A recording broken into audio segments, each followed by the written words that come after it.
Lucifer quiere decir el portador de luz. Luz, también se lo llama Luzbel, que es la bella luz, ¿no? Feros quiere decir portador, en griego, foros. Fósforos quiere decir también portador de luz. Lucifer es, por lo tanto, aquel que es el poseedor, el que trae una luz. Y por lo tanto, puede ser agente de liberación justamente porque produce luz en mitad de la oscuridad. Y esto ha dado una cantidad de mitos en el gnosticismo importantísimos.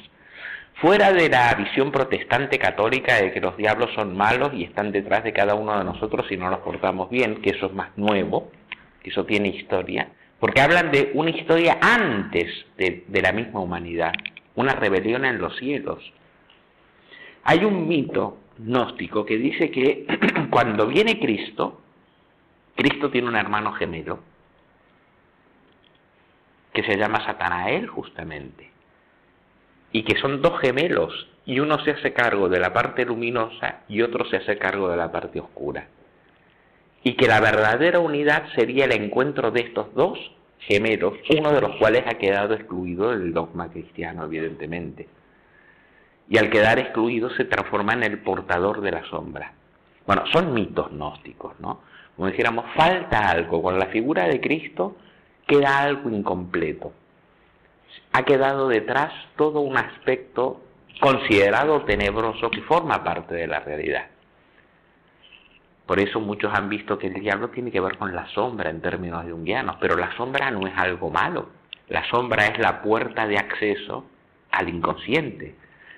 La sombra es el resultado, la sombra no es negativo, sino que es el representante del submundo, de aquello que el ego teme enfrentar de sí mismo y que es parte de su naturaleza esencial.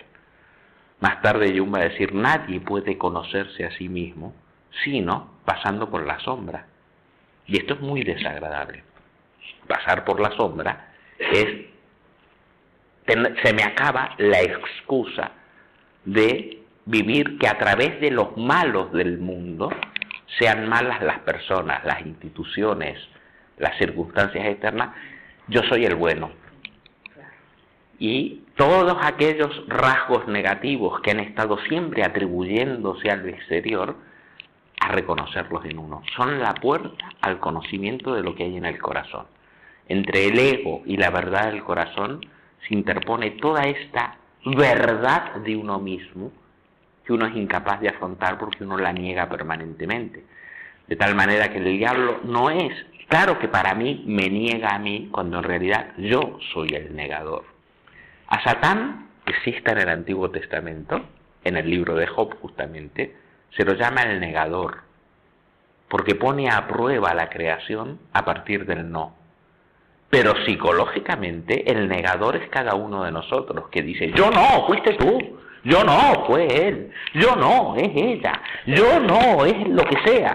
Todo esto que permite sentirse libre de responsabilidad consiste en la proyección de la sombra. ¿Por qué hay guerras si no? ¿Cómo se puede odiar tanto a otro para poder incluso querer matarlo si antes no se le demoniza? Esta capacidad de demonización, de volver al otro, ya sea una persona o un colectivo, por ejemplo los moros hoy en día, el Islam en Occidente está demonizado a gran escala. Los periódicos se encargan, te da miedo la barbarie islámica. De repente toda una cultura se vuelve portadora de la sombra. Y nos preparan para la guerra, ¿verdad? Es fácil matar a una cucaracha, muy difícil a otro como tú. Pero si en lugar de otro como tú ves una cucaracha inmunda, negativa, maligna, es muy fácil matarla. ¿Se entiende esto? Esa disponibilidad tan fácil que tiene el ser humano para ver la fuente de todo mal fuera y no enfrentarse con las propias contradicciones, tiene que ver con la proyección de lo sombrío. Lo sombrío es sobre todo sombrío por su cualidad de proyectado, porque es demasiado doloroso para el individuo hacerse cargo de sus propias contradicciones. ¿Se entiende? Más tarde Jung va a decir, es demasiado peso para un ser humano singular hacerse cargo de la totalidad de sí mismo. Pesa demasiado, es casi una crucifixión. Pero hay una forma de vivirse a sí mismo sin hacerse cargo. Y es todos aquellos rasgos que no coincidan ni con la máscara externa ni con la buena conciencia, no se pueden no vivir, pero se los vive como consecuencia de un portador, un culpable. ¿Se entiende? ¿Qué hacemos con nuestro odio si no se lo colgamos a alguien? Siempre decimos, claro, odio por esto. No. Tiene que haber odio para poder odiar. Si no hay odio, ni rabia, ni violencia, no se puede poner en ningún lado. No viene de las circunstancias la violencia. La circunstancia es el disparador de una violencia que habita en ti. Violencia, rabia, negación. ¿Se entiende esto? Por lo tanto, siempre que estemos en guerra, y estamos en guerra, con lo que de verdad, más allá de nuestra ilusión somos, estaremos en guerra con el mundo. O con otros en el mundo que serán los representantes, sin que lo advirtamos, de todas aquellas facetas que nos hieren, que nos desagradan. ¿Se entiende? Todo esto, esta parte tan ambigua, oscura, porque está detrás de la imagen que uno tiene de sí, detrás de la voluntad, detrás de los buenos propósitos. Incluso diría, la voluntad es como es porque hay la sombra que hay. Y no al revés. Hasta pensadores tan más modernos como Hillman llegan a decir, no es que el yo proyecte una sombra, sino que el yo es producto de la sombra. La sombra es más verdadera. El yo aparece como tapadera de la sombra. Por lo tanto, soy lo que soy por la sombra que hay en mí. No es que hay sombra en mí porque soy lo que soy, sino al revés. Soy lo que soy proyectado por una sombra. Giordano Bruno decíamos, somos sombras profundas. Ya lo decía mucho antes de Jung. Somos sombras, solo sombras, pero que no sabemos que somos sombras. Nos identificamos con esa planicie, soy así, soy asá, esa superficie exterior, y toda la interioridad queda en sombras. Esa sombra interior, que no puede ser recogida en la fachada exterior, tiene autonomía. Autonomía quiere decir, se escapa a tu voluntad, opera, es efectiva, porque en cada vida se siente su efecto, pero siempre parece que viene de otra parte. Parece que no es algo que yo me tenga que cuestionar, es algo con lo que tengo que combatir porque son los demás, es el mundo, es el sistema, es lo que sea, pero no está en mí. ¿Entiendes? El diablo se transforma en la puerta a el reconocimiento de la verdadera naturaleza o de la naturaleza esencial. Es el portador de toda vulnerabilidad. El pelo en la sopa, como dicen, ¿no? Y uno se encuentra el pelo en la sopa y lo primero dice, ¿quién puso el pelo en la sopa? No se te ocurre pensar que se te cayó a ti, ¿no? No, a ti no se te caen pelos, tú eres invulnerable. ¿Quién rompió esto? ¿Quién ha hecho esto? ¿Han visto que siempre la primera pregunta es quién? Es como, ¿a dónde lo colgamos? ¿No? Como si eso sirviera de algo. No sirve de nada encontrar el quién. Pero elude algo, elude una faena, y es, ¿qué quiere decir que aparezca esto? ¿Qué viene a contar? Esto no lo preguntamos, con decir, ¿quién? Tú lo has hecho. Y uno se desentiende, ¿no? ¿De qué? Eso desentendido es lo que personifica la negación, el espíritu de la negación. Porque finalmente Satán también es un aspecto de Dios. De esto no cabe ninguna duda. La Cábala se encarga todo el tiempo de mostrar que no hay más Dios que Dios, no hay un segundo. Si tú colocas a Satán como la antípoda, le estás atribuyendo justamente el papel de un segundo ante Dios. Pero no hay segundo, para el judío no lo hay. No hay otro Dios que Dios. Luego, todos los aspectos sombríos, se plantea un problema ético. Los aspectos sombríos también arraigan en la divinidad. Y luego, Dios no es un corderito bueno, manso y comprensible. Hay oscuridad en Yahvé. No es solo un Dios a amar, es un Dios a temer. Puede ser terrible Yahvé. Y puede ser terrible tú. Mientras más nos definimos como corderitos buenos, personas que crecen, que se aman a sí mismas, que tienen buena voluntad, más toda aquella naturaleza que arraiga ya en la divinidad se escinde, adquiere autonomía y aparece como Mr. Jekyll.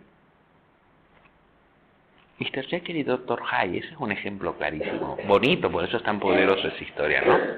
El Dr. Hyde es un señor muy respetable, de buena familia, un gran médico, etcétera, etcétera. Pero claro, cuando afloja la puerta, ¿qué es lo que sale?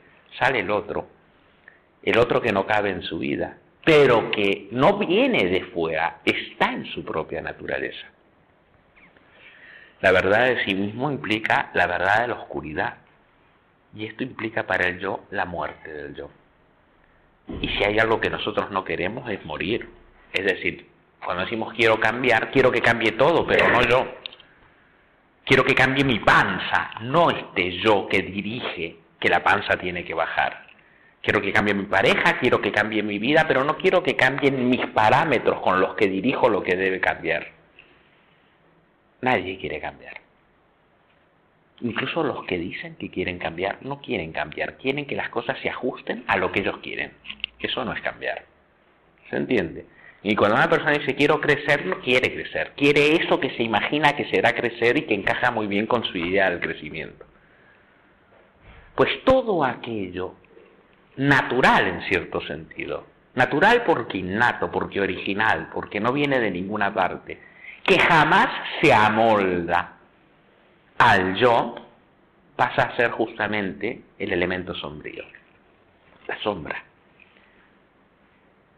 Una alumna brillante, bueno, brillante no, pero intuitiva, con la carta del diablo llegó a decir, y a mí me gustó porque quedó como propiedad a partir de entonces, cuando alguien llega a ver una faceta que es, claro, esto es para todos, ¿no? Cuando leía el tarot, porque esto es más práctico que teórico, llegó a decir esto, cada vez que salía el diablo en una lectura, y me encantó, bueno, en pequeña escala personal, alguien decía, lo que el diablo viene a probar, y eso se verá luego en la torre, es si uno es capaz de acoger su debilidad. No la fortaleza, sino la debilidad. Esto es lo que el ego jamás soporta. Incluso cuando el ego dice, ¡ay, qué débil que soy!, lo hace como una maniobra para cobrar poder.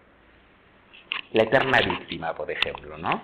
¡Ay, porque yo sufro tanto! ¡Ay, porque yo sé tan poco! Todo eso es una fachada para coger poder y dominar. Dominar a los otros, evidentemente.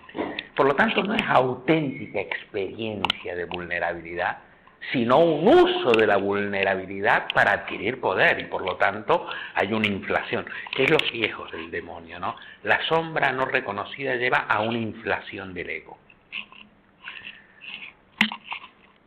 Mientras que la aceptación de que hay sombra en ti te vuelve más humilde automáticamente, ¿no? El reconocimiento de que hay sombra, no puedo integrar la sombra me deshace. La integración de parcelas de la sombra producen realmente nuevos yos. ¿Y esos que se producen? Son cada vez más humildes. Están tapando la sombra. Se podría decir, de una manera metafórica, que están como compensando esa sombra. O sea, si la sombra, por poner una Sí, eso es una idea junguiana que no está mal. En el estudio del yo se puede desarrollar, intensificar esa faceta de fortaleza. Sí, es muy interesante, es un tema fascinante y apasionante y muy difícil porque es muy poco intelectual. Aquí Adler fue un genio. Aquí Adler fue genial. Y Jung también, pero Adler creo que de una manera más simple. Adler sostuvo la teoría de que en todo ser humano hay, primero que nada, de una manera muy singular en mí o en ti, la experiencia de la inferioridad. No hay ser humano que tempranamente no se sienta inferior en un sentido, o porque eres gordo o porque eres delgado, o porque tienes la nariz asada o porque la tienes asada, o porque eres muy mona, por lo que sea, tempranamente se descubre que uno no es como los demás. Y esto produce una terrible inferioridad. Y la inferioridad dispara compulsivamente toda una estrategia de vida que uno no elige, a la que uno está crucificado, para tratar de ser superior, para huir de la inferioridad. Por esto la dinámica para Adler de toda relación psicológica es una dinámica de poder, detrás de la cual está la debilidad que no se puede asumir. Es importante ser el primero. ¿Por qué? Porque no puedes reconocer, te destroza, te anula la aceptación de que te sientes inferior. ¿Qué es la neurosis para Adler? Todos somos neuróticos. Es el intento desesperado de superioridad que parte de una experiencia que no se puede nombrar y por lo tanto vivir de inferioridad.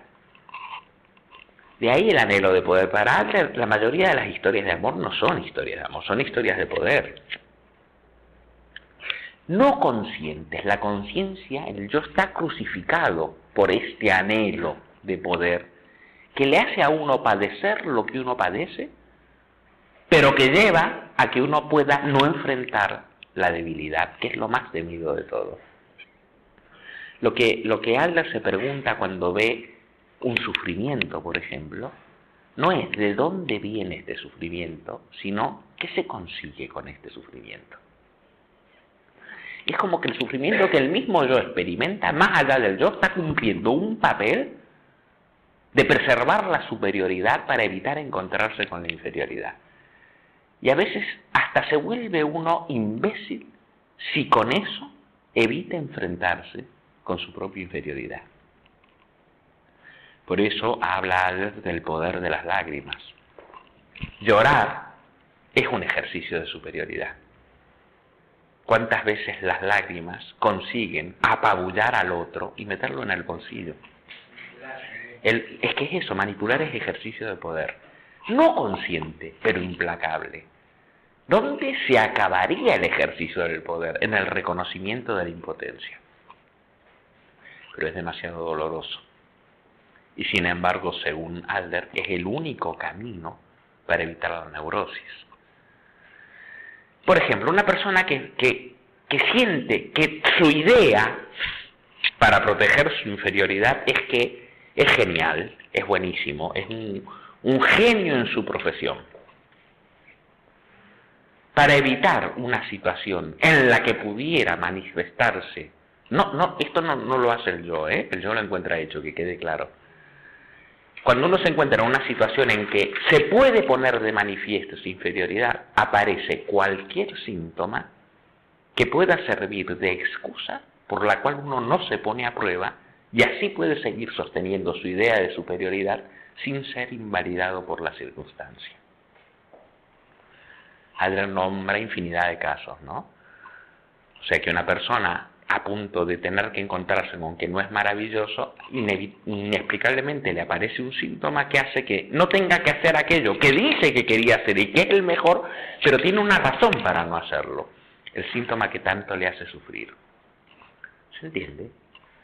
Y entonces, ¿qué se ha conseguido con esto? No de dónde viene, por qué le pasa, sino que posibilita esto. Es tremenda esta mirada porque refleja algo, ¿no? Así nos damos cuenta de que los débiles son los más fuertes. Adler llega a decir, está en la página, yo tengo una página dedicada a Adler, que yo creo que vale la pena leerla y releerla, que cada frase está llena con dice, se puede herir e incluso matar con la verdad. Luego no es la verdad lo que importa es qué uso se está haciendo de esa verdad. En el ser que huye de la inferioridad, la verdad nunca es la verdad sino un arma de poder. Esto es tremendo. Ejemplo que yo les propongo que hagan, y claro, esto los vuelve más sutiles, ¿no? Cuando una persona viene y les cuenta una verdad que les destroza, no se trata de saber si es verdad o no. Eso es lo que rápidamente queremos, ¿no? La pregunta es, ¿para qué ha venido a contar esto? ¿Qué intención no confesada hay detrás de esto? Cuando un buen amigo o una buena amiga te llama por teléfono y te dice, no, porque yo te quiero tanto, porque soy tan amigo tuyo que, mira, tienes que saber que tu compañero o tu compañera te está metiendo los cuernos. ¿Para qué te cuenta esto? Sí, puede ser verdad o no, pero ¿qué uso está haciendo de esa verdad? El uso no es consciente, pero es implacable. Tremendo esto, pero es una buena pregunta. Si tú realmente me quieres, ¿me dañarás? Más tarde Yourcenar va a decir en una de sus maravillosas reflexiones, las confesiones, cuando no tienen por objeto simplificar la vida del otro, no tienen el menor sentido. Pero Adler diría, sí tienen un sentido, asegurar poder. Mira, yo es que te aprecio mucho y ¿sabes qué? Esta persona en la que tú confías tanto va diciendo de ti que viene. ¿Para qué te cuenta esto? No por qué ni si es verdad. ¿Qué está haciendo con esa información? Entonces empezamos a ver los sutiles juegos. Muchas veces la persona no sabe el propósito inconsciente que dirige sus acciones. Pero siempre hay, como dice Adler, siempre hay un para qué, no consciente. Nuestra vida, por lo tanto, está movida, incluso nosotros, por una estrategia que no hemos diseñado, en la que estamos atrapados, cuyo fin último es evitar la inferioridad. Y como va a decir Hillman, que recoge, por supuesto, a Adler, donde está la inferioridad, está el alma. Solo se comienza a ser alma cuando se encuentra la inferioridad, no cuando se escapa uno de ella. Al escaparte de la inferioridad te escapas del alma, con todas las presiones del alma, del viaje anímico, que es un viaje de profundidad. Por eso los que quieren desarrollarse, crecer y ser mejores, la pregunta es no a dónde van, sino de qué se escapan. Y cuando asciendes a un monte, no cuál es el objetivo, sino qué hay en el valle de lo que uno escapa. Uno inadvertidamente escapa. ¿Saben? Hay gente que necesita ser súper consciente. Uno dice, ay, qué bien, quiere ser... No. ¿Qué hay detrás de esto? ¿Cuál es el miedo? ¿Se entiende lo que quiero decir? Claro, la vulnerabilidad, la fragilidad, el no saber, es como si nos desarmara. Pero es donde estás desarmado, donde entra la vida. Desaparece la neurosis. Por ejemplo, simplificándolo mucho, un tema que tiene tela. La excusa que te sirve para la superioridad evita encontrar la inferioridad. Y por lo tanto evita el desarrollo de tus reales potenciales. El encuentro con la inferioridad te deja desvalidado, pero justamente a través del encuentro con la inferioridad es que puedes hacer algo.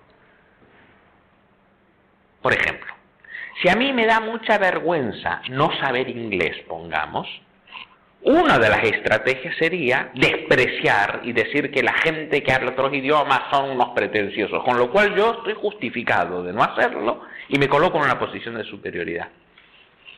Y la otra, evitar en todo lo posible, incluso de manera inconsciente, las situaciones donde me puedo encontrar que necesito hablar inglés. ¿Verdad? Pero me estoy perdiendo algo, y es que si yo pudiera enfrentar que no sé inglés, y que en mí se valora, podría ponerme en marcha y aprenderlo. Pero todas las otras estrategias son estrategias que llevan a la inactividad. Y no hay nada más criminal para el alma que la inactividad. Porque entonces, ¿qué pasa? Mientras más inactivo, más inferior y más necesidad de ir protegiendo. La definición que está en la página web que da de Freud, de un Adler, de un neurótico, es una persona relativamente inactiva, llena de ansias de superioridad, que ha perdido de vista el sentido de utilidad social. Es un inútil, es un parásito, pero que se defiende, porque la vocación del alma no es permanecer separado, no la vocación del ego. El ego sí construye barreras para no fluir en la marea de la humanidad y del alma del mundo. Pero la vocación del alma finalmente es desembocar, esto lo tenía clarísimo Adler. Solo a través de la inferioridad te encuentras tu comunidad con todos los demás. La defensa de la superioridad aísla, inhabilita, imposibilita, paraliza. Esta parálisis aumenta la inferioridad, que al no ser reconocido aumenta la defensa. Y la vida se va transformando en una especie de estrategia para huir de la inferioridad y en una especie de castillo neurótico. La ficción que rige esa vida, el como sí que hay detrás de esa vida, es una cruz. Por eso él dice, el neurótico está clavado en la cruz de esa ficción. La ficción que evita encontrarse con la inferioridad. Es tremendo esto, y tremendo y muy verdadero. Y entonces, ¿qué pasa si uno se encuentra con la inferioridad sin taponeos? La vida se empieza a poner en movimiento. Pero hay que trabajar. Se acabó la pereza. ¿Cuánto hay por hacer? Como hace un tiempo un alumno amigo, digamos así, me decía que en el fondo habla mucho en las reuniones y dice muchas cosas y ocupa la atención en el único tema que conoce y epata a los demás, pero que todo eso es una defensa, porque se siente tan inadecuado en todas las otras áreas. Y entonces yo le decía, pero si es tan simple, si te sientes inadecuado, cállate la boca y aprende oyendo a los demás. Mientras tratas de tapar, estás frenando, sin darte cuenta, el desarrollo del movimiento. Y te has quedado detenido, justificando, explicando, haciendo cosas para que no se mueva la vida. Y eso es lo que te mata. Lo otro te pone en movimiento. Como dice Adler, confía solo en el movimiento, no en las palabras. Las palabras, las justificaciones, todo eso no cuenta. El movimiento es la vida. La vida no es certezas, es movimiento. Las certezas solamente paralizan. ¿Pero qué sería esto? Pues el grado extremo sería saber que no se sabe. Pero el saber que no se sabe es lo que posibilita que entre la experiencia y se cumple el destino. La defensa contra esa ignorancia, la defensa contra la debilidad paraliza. ¿Y cómo no se van a tener síntomas si se está paralizado? Pero a su vez los síntomas son un perfecto ardid para preservar la situación de parálisis. Piensen en la salud de los enfermos. Título de un maravilloso relato de Cortázar, gran escritor de la lengua castellana, de lo más grande. Cómo el enfermo, a través de su enfermedad, consigue tener esclavizado a todo su entorno. Tremendo. Y no es que el enfermo quiere estar, padece la enfermedad, la padece y sufre. Pero el sufrimiento de la enfermedad, con todo lo horrible que es menor que el sufrimiento de encontrar la vulnerabilidad psicológica y empezar a permitir ese desarrollo. Y se padecen los síntomas por no padecer otra cosa. Porque el síntoma, con todo lo terrible que es, permite un ejercicio de poder. Qué fuerte esto, no se lo tomen al pie de la letra, no es tan así, voy muy rápido, Cortázar escribió un cuento maravilloso llamado La salud de los enfermos, que se basa en el hecho de que hay una persona enferma y todos viven tratando de evitar, porque está enferma, de que se entere de lo que realmente pasa. Pero ¿qué va pasando? Que esa persona vive en una ficción sostenida, pero van muriendo todos menos esa, la que está siempre enferma. Como en todas las familias, ¿no? Tenemos la tía o el tío que se queja de enfermedad y es el que realmente los mata a todos. La enfermedad es un sufrimiento, pero un ejercicio implacable de poder. ¿Lo entienden? Bueno, esta alumna decía, cuando salía el diablo, es la prueba que te da la vida para ver si en este momento eres capaz de consultar no con tu fuerza, sino con tu debilidad. Ese es Lucifer. Es la parte siempre negada y sin embargo es el ángel de la guardia, si permites que te hable, y sin embargo es la compulsión al horror si vives huyendo de ello. Es interesante, a mí me gustó mucho, yo se lo he tomado, y suelo leerlo así. No siempre porque no es una regla implantada, pero sí, ¿no? Uno ha sufrido, uno ha conocido el dolor, uno se ha sentido fatal y uno ha dicho, no quiero volver a vivir esto, y ahora esto reaparece. Y entonces la superioridad, como siempre dirá, yo he cambiado, yo controlo. Pero si uno en lugar de consultar con su fuerza, le preguntara a aquello en uno que sufrió tanto, ¿qué quiere hacer? Eso, que es la mayor debilidad, es nuestro mejor guía. Pero siempre está el ego, no, yo puedo, yo ya cambié, yo he aprendido, yo he crecido, pim, pum, pum, ¡pam! Y te vuelves a meter. ¿Se entiende esto? Mi no saber, mi temer, mi me duele, me avergüenza y sin embargo me protege. Interesante esto. Luego el que más sabio es el que menos sabe. Y en cierto sentido más se expone. Esta exposición a la vida alimenta al alma, pero asusta al ego.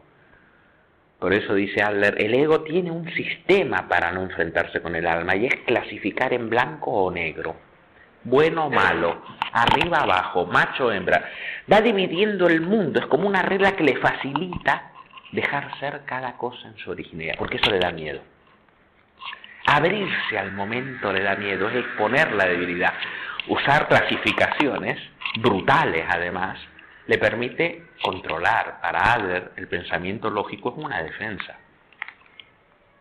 Es un modo de transformar la realidad en un mapa seguro, pero claro, no es un mapa de lo que hay, es un mapa de los temores. ¿Se entiende un poco la idea? Bueno, el diablo tendría que ver con esto. Es el enemigo del yo, claro, pero es que el yo es el enemigo. El yo se coloca como enemigo. Por eso el diablo puede ser el agente de todo lo reprimido. Pero el problema no es de lo reprimido, el problema es del tener que reprimirlo. Lo reprimido pertenece a lo que es. El tema es cómo que en ti no hay capacidad de acoger eso. No es que eso sea horrible, se ha vuelto horrible para ti. Cuando eres tú el horror de todo eso. ¿Se entiende algo? Finalmente el diablo soy yo. Ese yo que dice quiero crecer es el diablo. Claro. Aquello que no crece, aquello que es pequeño, es lo más grande que hay. Esto lo decía Adler, esto también lo dice Hillman. Siempre que aparece el alma, el yo se siente inseguro. Ya no sabe. Y se tiene que abrir a los dioses, claro. El no saber yo es... No, yo sé lo que tengo que hacer, porque yo sé, porque soy inteligente, porque estudié, porque puni, porque pan y porque lo tengo claro. ¿Se entiende? Bonita idea. El diablo es una carta, por lo tanto, por un lado de soberbia, como en la tradición, el diablo es el orgullo, la inflación, diría Jung. El ego se infla como un pavo y se apropia de las cualidades divinas y se vuelve un borracho, un ebrio, excesivamente importante, excesivamente seguro. La vida empieza a transformarse en un acartonamiento de protección contra todo lo que pudiera cuestionar eso horrible. La vida se ha detenido, ya no hay movimiento. ¿Entienden algo de esto? Cuidado que no siempre el orgullo ocurre por soy genial. Hay un orgullo en soy el que más sufre. Horrible orgullo. Tú sufres, pero yo sí que sufro. Como yo no sufre nada. Yo no sé, mírame, pobre de mí. Cuidado, que ahí hay una inflación tamaño año. Yo. ¿Qué importa que ese yo sea el más guapo? También puede ser el más feo, pero siempre yo, ¿no? Claro. Hombre, todos conocemos estas víctimas que ocupan todo el espacio con su situación. Hablan mal de sí, pero son el centro de atención. Es lo mismo, ¿no? Los enfermos en las salas de espera de los médicos, esto es característico, y entonces uno está diciendo, a mí me sacaron un pulmón, la mitad del otro, estoy cosido de aquí arriba y me faltan 5 dedos del pie, y en cuanto se cae el otro aprovecha rápido, porque solo no oía, solo esperaba, y yo, a mí, los de los 2 pies, y es, ¿a quién más, no? ¿Quién más? ¿Quién más? Hablando de horrores, pero los horrores son medallas para el ego, ¿no? ¿Qué importa que la medalla sea un horror o no? Lo importante es la necesidad de ir con medalla. ¿Qué hay detrás? Qué pequeñez que no se atreve a decir soy pequeño. Qué pena, porque en el atreverse a reconocer soy pequeño, uno de verdad puede empezar a andar. De la otra manera está paralizado con todas sus medallas. Fíjense el poder del diablo. Por un lado es poder, pero por el otro lado, en la aceptación es el comienzo, el regreso. Por eso dije que lo que cuidaba era el hornillo alquímico. Toda transmutación solo es posible accediendo a esa vasija, el alma, pero la custodia, este enorme orgullo, detrás del cual hay una enorme pereza. Enorme pereza. La pereza que te salva de hacer todo el trabajo paciente de ir transformando la materia. No, es inaproximable la materia. Es, como dice Jung, el dragón de los cuentos. El dragón es también una serpiente alada, pero siempre custodia un tesoro. Quien huye del dragón pierde el tesoro. Y huimos del dragón cada vez que ponemos el dragón en todas partes, menos yo no tengo nada que ver con el dragón. Custodia, por lo tanto, el templo de la perla interior, pero también la riqueza del descubrimiento de un mundo que es mucho más que lo que tus defensas permiten entrar. Bonito. Así que tiene algo que ver, porque ángel bueno y ángel malo son 2 rostros. Es como si en el tarot estuviera dicho, no se puede pasear uno por el cielo si no se pasea por el infierno. El infierno es el reflejo del cielo. Y quien anda en medianías, ni infiernos, pero tampoco cielos.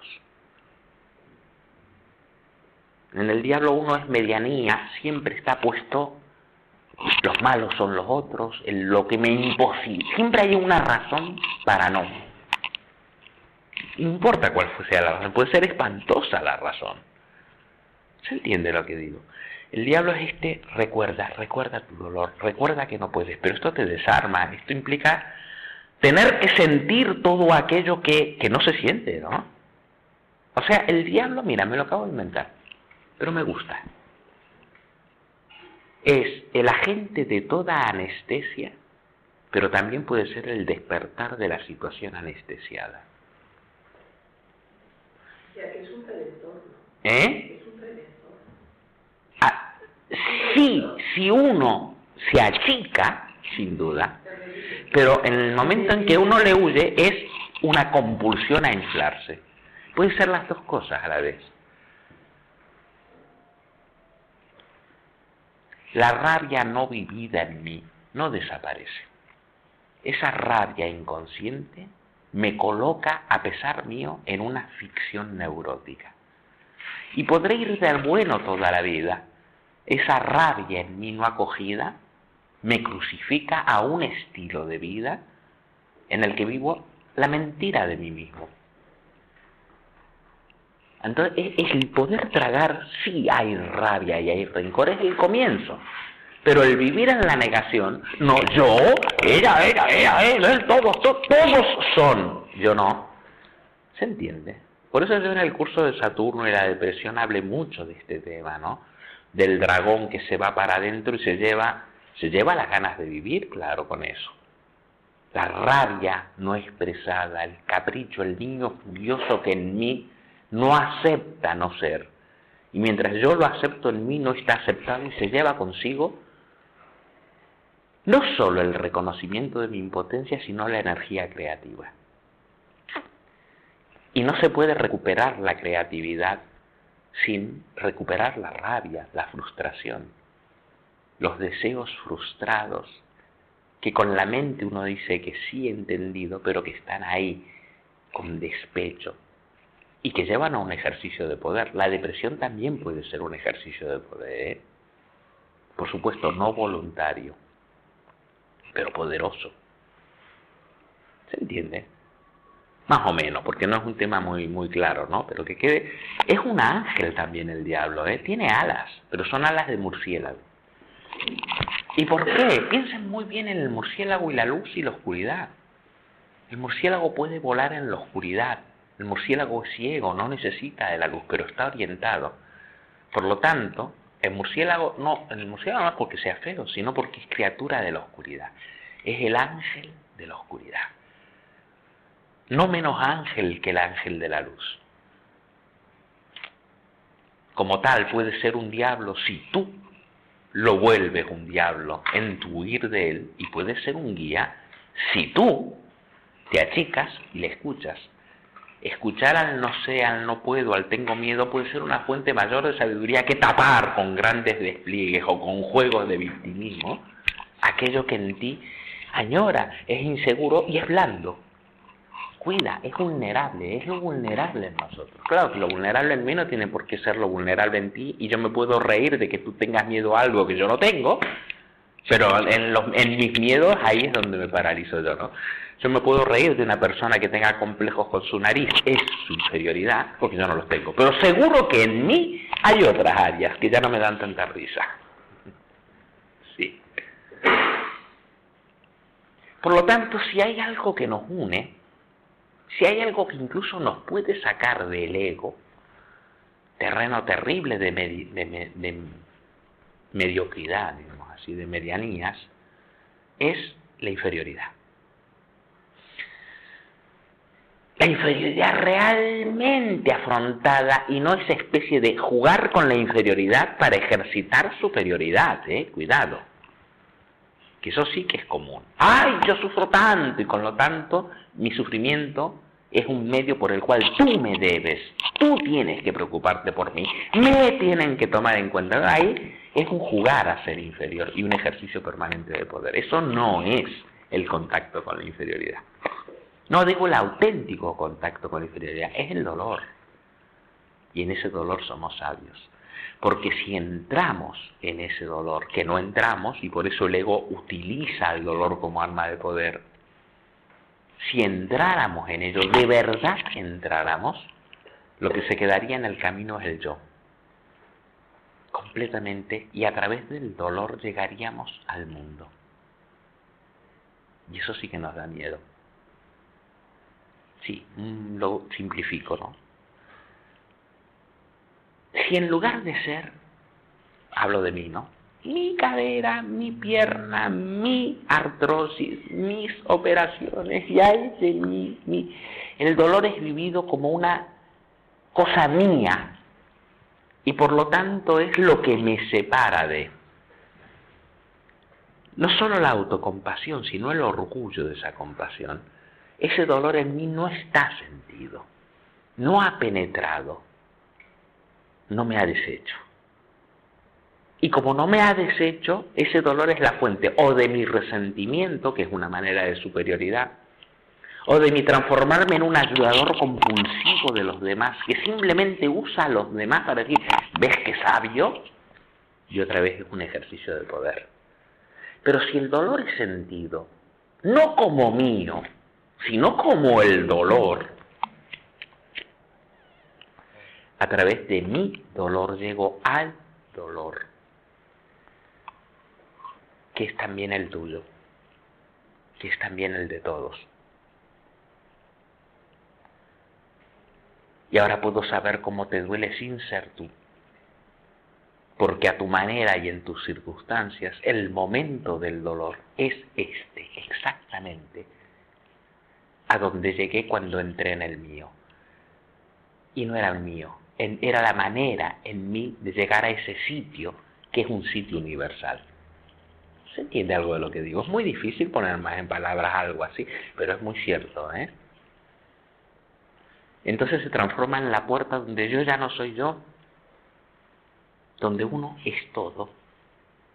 Pero claro, se acabaron los distingos, se acabaron los rótulos, se acabaron los buenos, los malos, los de arriba y los de abajo. Sí, claro, se acabó la protección.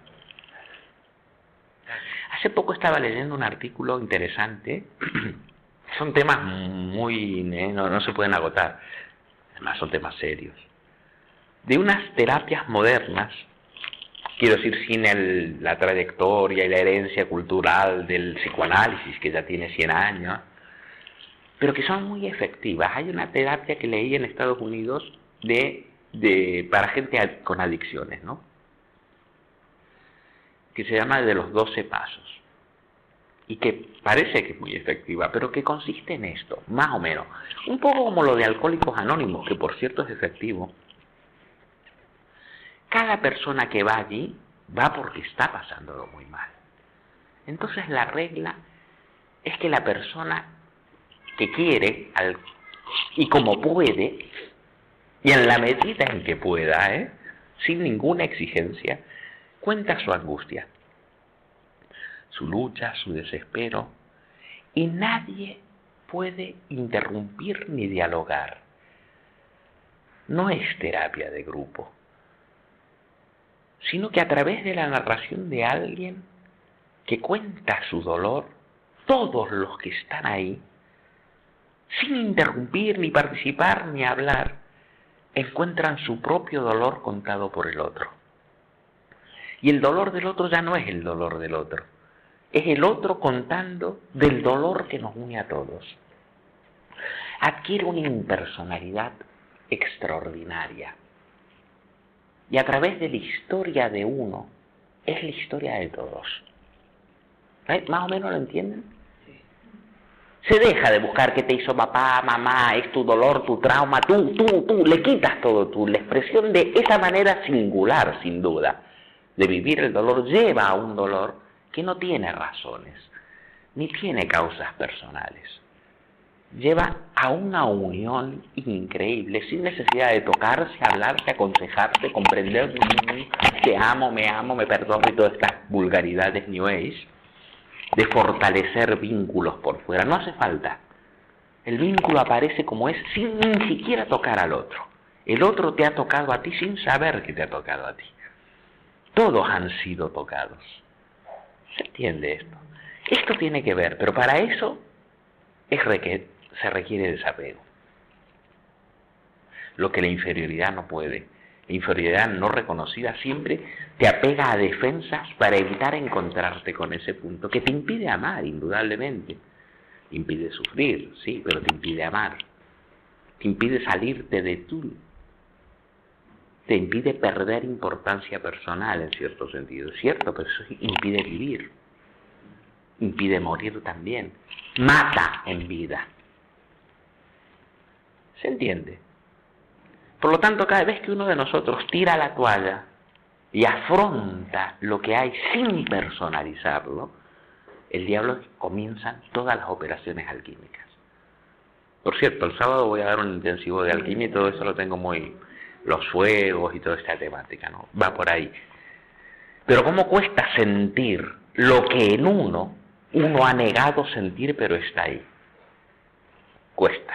Recuerdos que queman, dice uno. Si no sientes el fuego, se ha construido una muralla, que es una muralla de poder. Te aísla y te da poder, pero piensen ustedes, ese poder del neurótico es impotencia. Es todo un ardid de la impotencia, pero una impotencia que no osa llamarse impotencia y que se muestra como poder. Fuerte esto. Es que el mundo de la psique, wow, tiene vueltas y revueltas. No es tan plano como la moral tradicional nos quieren contar. Tú, el bien y el mal, que va, lo correcto y no es tan así. Los abismos insondables de lo negado, de lo temido, de la fuerza y la debilidad, de las expectativas. ¿Qué genera expectativa ante los demás? ¿Qué genera? Están en nosotros, pero no nos damos cuenta, pero esperamos, ¿no? Esperaba que me tuvieras la comida hecha. No lo digo, pero pongo cara de culo. Y ya empezaron los juegos de poder, ¿no? Típico. ¿Saben, no?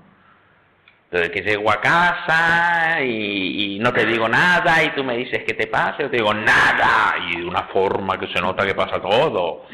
Pero yo he dicho que nada y aquí entonces no hay nada porque digo nada, pero te estoy castigando con mi silencio. Te estoy haciendo sentir fatal, pero yo no, porque no me pasa nada. Tú te sientes fatal, pero tampoco lo reconoces. Y ese sentirte fatal te hace hacer cosas, que es entrar en el juego de poder. Y dijimos, te hago una sopita. Y tú no me estás haciendo una sopita, me estás diciendo, sí, me siento fatal y quiero pedirte perdón, pero no lo dices, no lo pones adelante. Y yo, no quiero sopa. Y con eso estoy diciendo, no quiero sopa. Me cago en ti y en tus disculpas y en que... Pero nadie dice nada. Nadie dice nada, pero está todo ahí, ¿no? Superioridad, poder, premio, castigo. Ambos juegan, ambos. Porque nadie quiere conectar con lo que se está sintiendo. No hablo de la rabia, no hablo del desencanto, solo a mí no me pasa nada. ¿Y qué está saliendo ahí? Terrible. Ahí ven la cosa de presión de ese diablo no dicho, que los tiene prisioneros. Cada uno de ellos con esa carita de que no pasa nada, cola de diablo, atados a una bomba de presión, presos. Ambos, todos presos, ¿eh? No solo el que castiga, el que es castigado está en el mismo juego, por eso es castigado. A través de ser castigado ejerce poder sobre el castigador. Cuidado, aquí no estamos buscando culpables, justamente el juego es el juego de la culpa. No hay culpa. Esto es lo que enseña el diablo, no hay culpa, la culpa es una manera de entrar con atribuciones. La culpa es un ejercicio de poder. Solo hay una culpa en todo caso, y es no estar afrontando todo lo que en ti se está viviendo. Tiene que ver con el alma la culpa, no tiene que ver con el otro. ¿Lo entienden o no? Yo en esto soy maestro. Sí, maestro, lo vuelo a kilómetros. Eso quiere decir que lo he jugado mucho, o sea, se ha jugado en mí, al punto de que ahora ya las antenas están puestas, ¿no? De todas estas cosas raras, notas, ¿no? La falta es muy poco transparente, es muy poco inocente. Pero a su vez, si uno pudiera entrar ahí, pero con esto hay que hacerse chiquito, no grande, es al revés, mientras más grande te haces, más se niega aquello. Chiquitito, para dejar que todo esto que esté en ti pueda ser puesto. Y esto es ponerte tú también, inmediatamente desaparece. Se entra en lo que da vida, y lo que da vida es lo que da muerte, sin ninguna duda. Pero se entra en el movimiento y no en la defensa contra el movimiento. Empieza a moverse la vida, ¿no? Y entonces sí, puede que el decir, en lugar de no me pasa nada, decir me siento mal y la verdad que estoy triste porque creía que tú ibas a hacer, aunque sea esto da ocasión a que cada cual se ponga, que haya un encuentro, a que incluso a ver que quizá estaba equivocado. Me permite saber qué sentías tú y a ti que sepas lo que sentía yo, pero para esto primero tengo que poder acoger esto y ponerlo, si no somos extraños. Si no es el juego de que tú te pienses que yo pienso que tú piensas y vete a saber tú que hay ahí todo nudos y renudos y engaños, ¿no? Y uno cae en decir, claro, hace esto porque en el fondo me quiere decir, y claro, entras en una vorágine de paranoia que ya no sabes si es paranoia. Y decimos que nos conocemos y entre nosotros se han ido construyendo torres y torres y torres de aislamiento. Horrible. Tremendo. Sí. O sea que el planteamiento tan simplista de bueno, malo, cielo, infierno, premio, castigo, en el fondo es lo políticamente correcto para pensar polarizadamente, egoicamente, que es lo políticamente correcto. Defensivamente, es una forma de eludir el conflicto. Hay otros puntos de vista. Hay infinitos. Depende de la mirada. En realidad, podríamos, con un esfuerzo, comprenderlo todo. no juzgar nada. Pero es duro. Pero podríamos, pero se nos acabarían las defensas.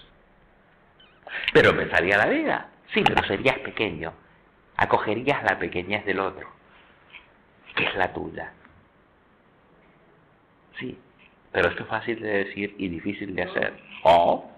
Porque hay mucho ego. Lo que hay ahí. Pero sin embargo, por el otro lado nos mata. Nos mata lo mismo que hacemos, como decir, ¿no? La misma defensa, en lugar de defenderme, me va estrangulando a mí. Y yo no sé que me va estrangulando. Yo voy haciendo más defensas. Y mientras más defendido, menos vida. Y mientras menos vida, más inseguro. Y mientras más inseguro, más defensa. Y mientras más defensa, menos. Es como, un círculo vicioso. O sea, yo estoy hablando con alguien y pienso, este tío me está manipulando. No soy capaz de pensar cómo le estoy manipulando yo a él. Porque posiblemente le esté manipulando, ¿o no? No, pero no es tan matemático. No es tan matemático. No, una fórmula no hay, Tony. Porque entonces siempre empezamos a pensar cómo tengo que, según el reglamento, y otra vez empezamos con las definiciones. Claro, el reglamento dice que... No es tan así. Es poder sentir lo que hay allí y responder a eso que hay y por lo tanto ser espontáneo ante lo que hay, ¿no? Pero hay una verdad en principio que hay que tomar en cuenta. Nadie te puede manipular si no hay nada en ti que sea puesto para ser manipulable. Esto, tú podrás decir, me quiere manipular, pero si te está manipulando, ¿a través de qué zona tuya te está manipulando? Porque uno puede ver lo que hay ahí y no estar uno ahí. Esto es un poco como el arte marcial, estas artes marciales, ¿no? Puede haber ahí el mayor manipulador, pero el que tú estés en ese juego ya no depende del manipulador, depende de lo que hay en ti. Si a ti te duele, te pica, entonces ¿qué pasa contigo, no? Y si no, es que lo puedes ver y dejarte absolutamente, su tema, ¿no? Algo en ti no ha entrado. Pero si has entrado ya no es su tema, es nuestro tema. Esto se ve muy claramente con los padres, por ejemplo. Digo los padres porque todos tenemos padres, pero se vería con los hijos, pero como no todos tenemos hijos. Pero el tener padres es una experiencia universal. El juego de poder entre padres e hijos. ¡Guau! Es tremendo. Pero es que además de las personas, es que están estos roles enormemente poderosos. El mero hecho de ser padre te coloca, aunque tú no quieras, en una posición de poder. Porque las expectativas no confesadas de los hijos te otorgan la condición de un Dios y de un diablo. Por eso nuestros padres nos joden tanto, ¿no? Cuando joden. Tanto. Joden tanto porque hay algo en nosotros que está enganchado allí. Y un comentario nos hiere, una no mirada nos provoca, porque hay algo en nosotros que está esperando otra cosa.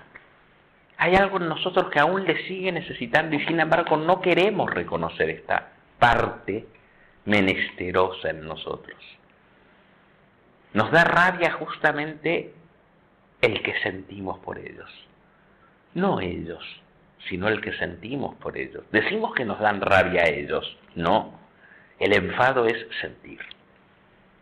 Huimos de ellos para no sentir. Los demonizamos para no sentir. Y lo que no sentimos está en nosotros. Es no querer afrontar lo que hay en ti. Es un ejercicio de superioridad espantoso. ¿Se entiende esto? Afrontar que te importa y cómo es que te importa y desde dónde te importa y cuál es el área en ti que necesita lo que necesita y que espera en el otro, es bajar de la torre de que el otro es así y tú eres asá y empezar a reconocer todas las carencias, todo el miedo, todo el amor no confesado. Porque lo que suele haber son demandas amorosas, ¿eh? Sí. en que odio que mi madre sea así, me importa tanto mi madre, no puedo evitar quererla, aún siendo así, me da rabia sentir lo que siento y por eso la odio. La odio porque siento lo que siento. Fíjate por la pobre mujer. Sí, normalmente es así. Somos muy complicados, somos muy mentirosos, somos muy engañifas. Nos creemos muy importantes y todo esto, ¿no? Entonces, ahí hay un merdé, de aquí te quiero ver. Pero el clic se produce cuando uno puede sentir lo que siente sin atribuirlo ya, ¿no? Sentir lo que siente y ver que lo que siente no es solo la madre, sino un montón de cosas más. Ahí están los dioses, o los diablos, pero no está la otra persona. Y uno se puede enfrentar con los diablos y los dioses sin la necesidad de una proyección exterior. Y uno empieza el viaje de los diablos y los dioses, que siempre han estado ahí sin personalizarlos. Y si se hace esto, se puede ver a la madre o al padre, se les puede querer o no querer, pero se les puede por fin dejar ser. Y puede llegar el momento en que no han cambiado un ápice, pero lo mismo que te hacía saltar de las casillas, ya no te hace saltar de las casillas. Porque aquella zona saltable en ti era una defensa, era zona defendida. ¿Se entiende? Y uno hasta puede reírse de lo mismo que antes te hacía explotar. Tiene que ver con la inseguridad y con la seguridad. Donde nos pica una circunstancia es donde nos sentimos inferior. Donde atacamos, nos defendemos, retraemos, es donde esa inferioridad se está defendiendo. Es como en el chantaje. Nadie te puede hacer chantaje, de verdad, hablo del chantaje literal, ¿no? Una persona te chantajea, te saca millones, millones, millones. Solo te puede chantajear en el momento en que hay algo que en ti, tú, no te atreves a enfrentar y a vivir. El otro sabe lo que para ti es demasiado doloroso. Es verdad, claro, pero es una verdad a la altura de la cual no puedes vivir. Y entonces estás a su merced. En realidad, el otro no te tiene a ti. Es tu propia debilidad no reconocida la que te tiene. ¿Cómo acabas con un chantaje? Siendo capaz tú de afrontar lo que el otro sabe, vivirlo, sí. Soy profesor de la universidad, tengo un puesto muy importante, pero me encantan los sex shops gays. Un alumno me pilla y me empieza a chantajear. Si no me apruebas, etcétera, yo denuncio que tú vas a los sex shops gays. Y ya me tiene cogido porque es mi debilidad no reconocida como tal. Se acaba en el momento en que me presento ante la comunidad académica diciendo soy gay y voy a los sex shops. En ese momento se le acabó el poder. El poder del otro no es el poder del otro. Es el poder de lo otro, que es mi debilidad, que no me atrevo a vivir. Solo a escondidillas, solo negada, defendido. Bueno, es esto, ¿no?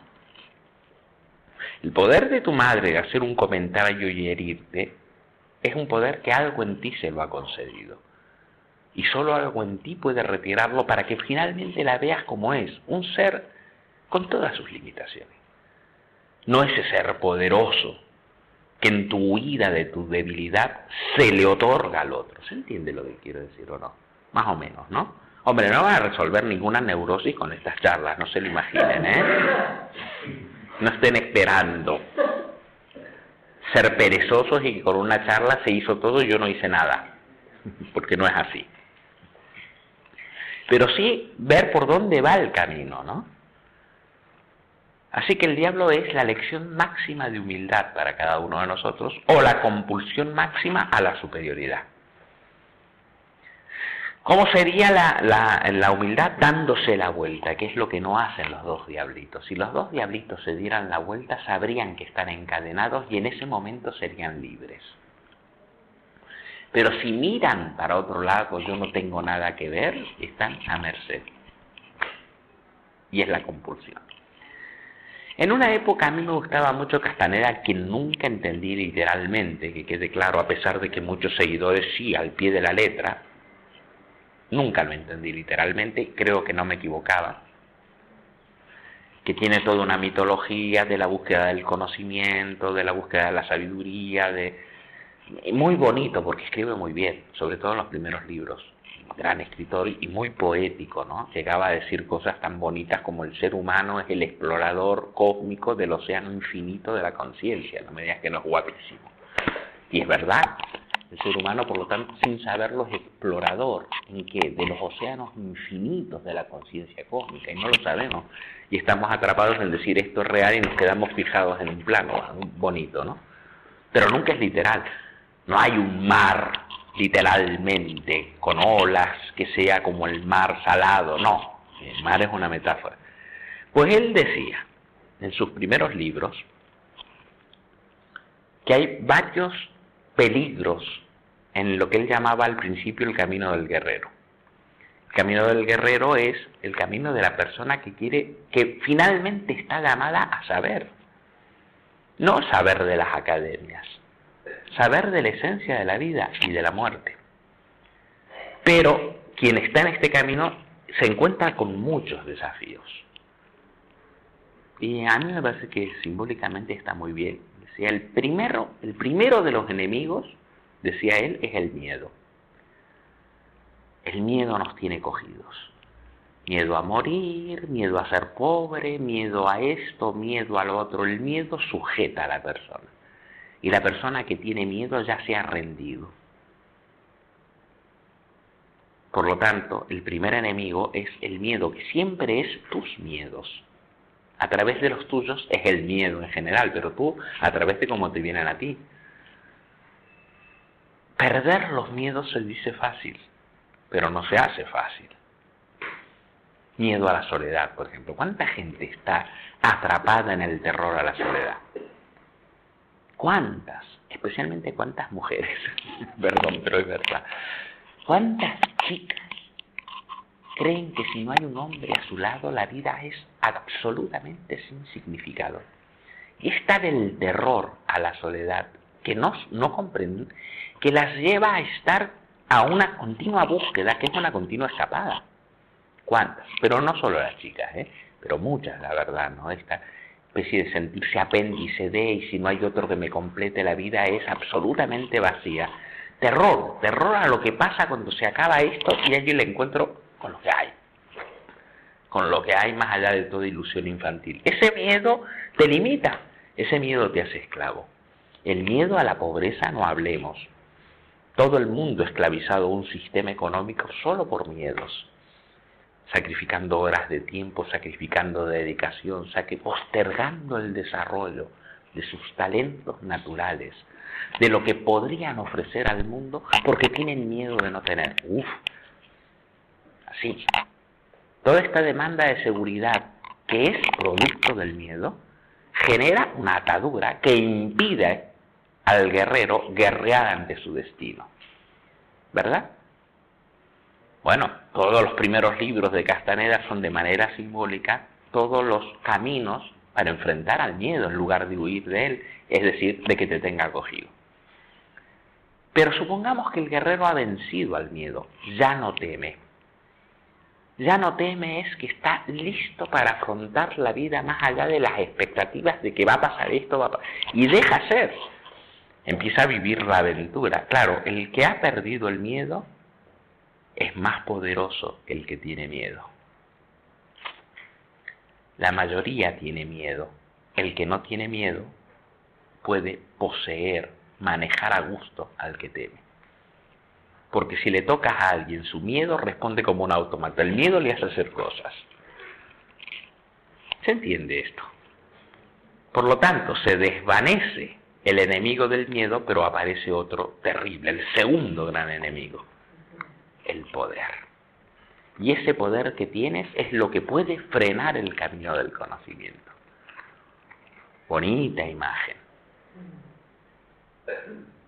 Y real, y muchísima gente que ha perdido el miedo es devorada por el poder. ¿Sí? Y ahí tienen gurús y todas estas manipuladores a gran escala, ¿no? Un ejercicio permanente de poder porque ya no temen lo que la mayoría teme. y por lo tanto son más libres, pero a su vez son esclavos de algo mayor que el miedo, porque el poder es más grande aún que el miedo. Se creen poderosos y son títeres a merced de una sed implacable de poder. Si renunciar al miedo cuesta, pues renunciar al poder cuesta mucho más. Pero supongamos que se llega. Esto solo es posible por una gran humildad.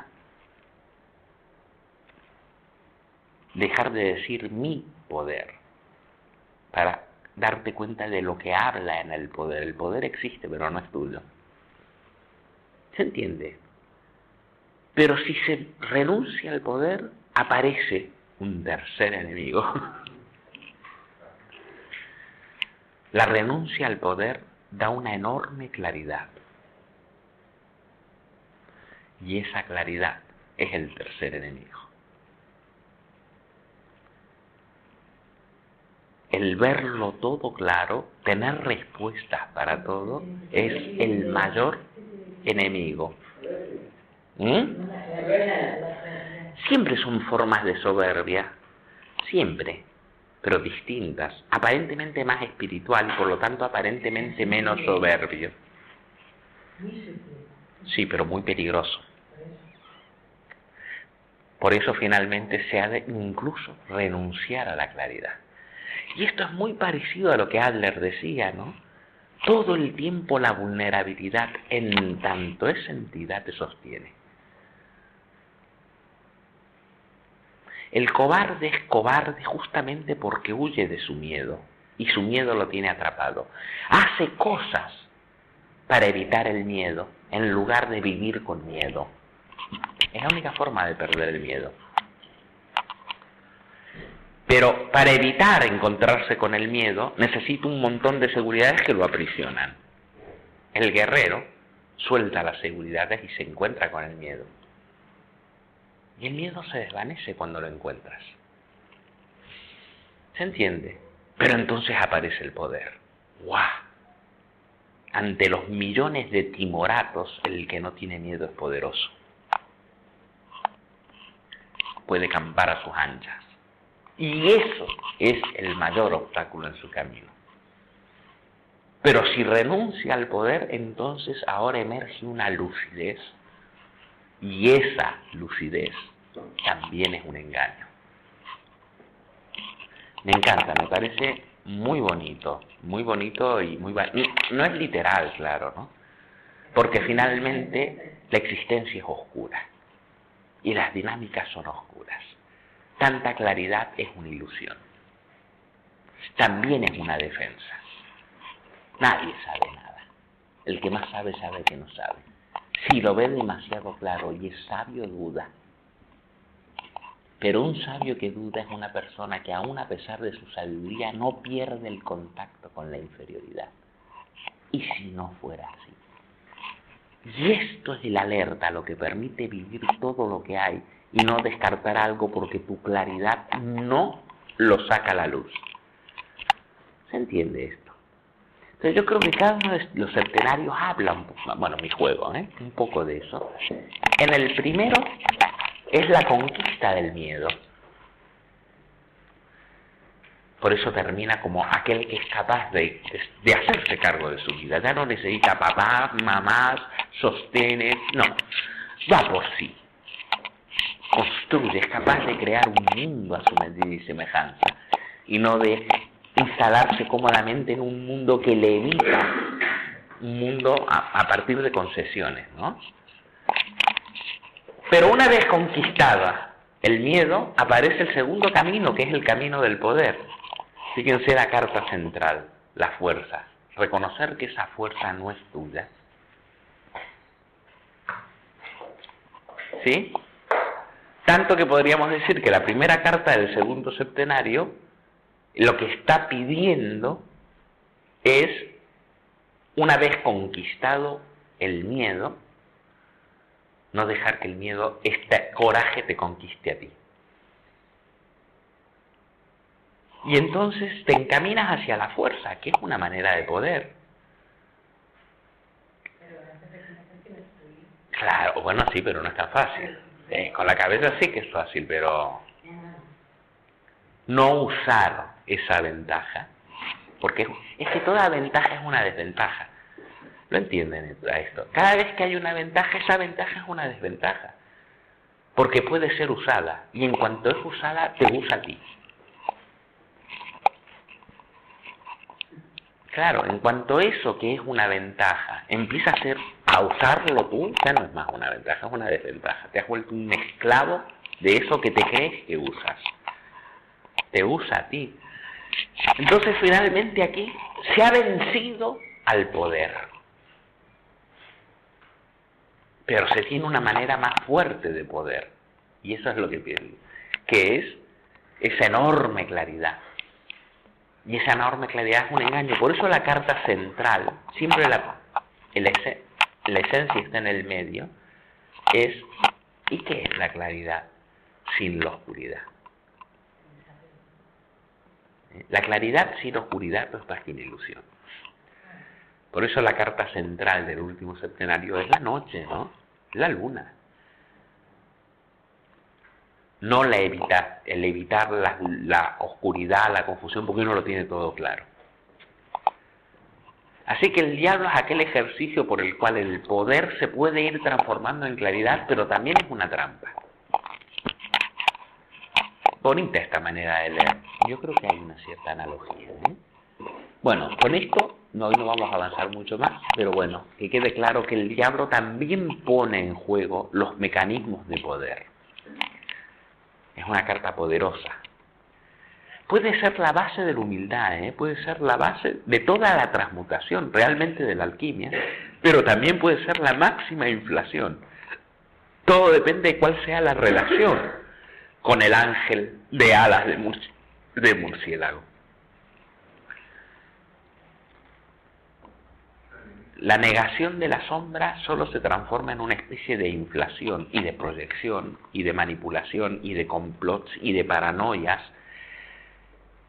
Y en la paranoia el paranoico está atrapado, ¿no? La paranoia es el evitar toda circunstancia que me pueda desmontar el parapeto. Eres un prisionero, por lo tanto. El paranoico empieza a sospechar malas intenciones en los demás, riesgos, y empieza a estar aislado por su necesidad de defensa. Pero si hay defensa, ¿de qué es la defensa? De la inferioridad.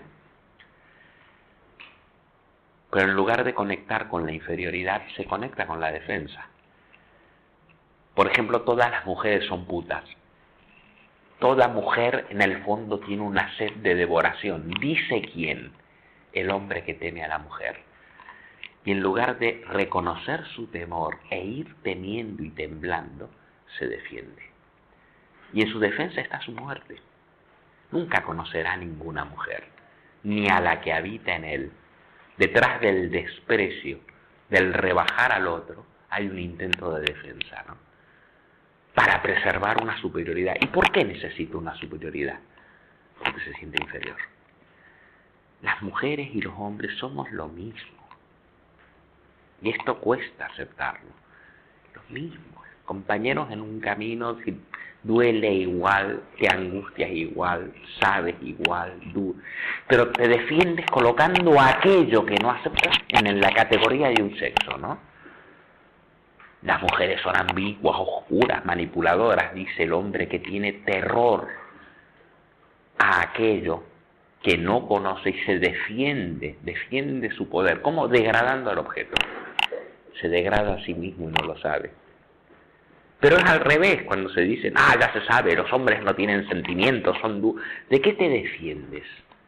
¿Qué miedo hay? ¿Para qué esta protección? Para no conocer qué mundo. El mundo en el que te sientes inseguro. ¿Y por qué no reconocer la inseguridad en lugar de defenderla descalificando al otro? En general, todas las universalizaciones brutales y por lo tanto las colectivizaciones, las mujeres, los hombres, los catalanes, los sudamericanos, esto de hacer de un individuo, no el individuo, sino el portador de un colectivo que tiene un valor positivo o negativo, es una defensa. No ver al ser humano, ver al moro, es una defensa. No existe el moro. este ser único. Pero al ponerle un rótulo te proteges.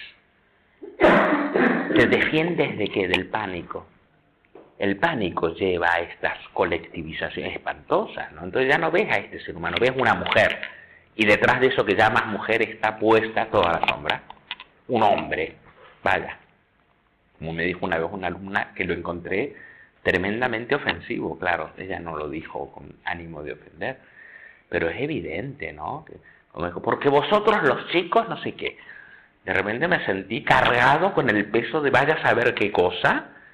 Porque él es un chico y yo, pero te puedo asegurar que no somos iguales. No hay dos iguales. Esto de volverme igual a un supuesto concepto general lleno de implicaciones me pareció insultante, ¿no? Es como si yo dijera, porque vosotras las chicas las estoy transformando a todas en una cosa, estoy negándoles la máxima realidad que es el ser único que cada una es. Es una violencia terrible. Yo no sé si ustedes lo notarían, pero es un ejercicio de violencia. Ah, porque vosotras las chicas ciertas cosas no las podéis entender, porque como sentís todas tanto, no. ¿Pero qué es esto? Es insultante, no sé, pero algo pica, ¿no? O cualquier colectivización, o vosotros los españoles, ¿pero qué es eso de vosotros los españoles? O vosotros los catalanes, o vosotros los judíos. No existe. Cada uno es un ser único, irreemplazable, y es en su unicidad donde está su universalidad. Lo que nos hace a todos iguales es que somos únicos. Es por donde puedo comprenderte a ti. No en tu colectivización, sino en que eres tan singular, pequeña y grande en tu pequeñez como yo. Si no puedo acoger eso en mí, no puedo en ti. ¿Se entiende esto? Ahí vienen todos los racismos. El racismo es una defensa. El racismo o cualquier discriminación, cualquiera, ¿no? Sexismo, o cualquiera, la que pongan, es una defensa.